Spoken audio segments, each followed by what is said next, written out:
కిరణముల ఉదయాన్ని గని అది పండిన తీరని పంటను సూర్యమండలము పండితి కాదని వీళ్ళూరే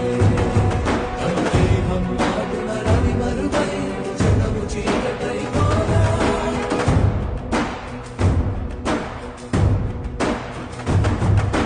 అది అమరేంద్రుడు గమనించే తన ఐరావతమదిలోడించి ఆంజనేయుని సమీపించి తన వజ్రాయుధము విసరగా అది పవన నందనుని హనుముని తాగా చిందిన రక్త బిందువే విద్యుద్వేగంతో ధరణి స్థలి వంద కడలిలో చొచ్చి వంద కడలి అట్టడుగున గల శ్రీరా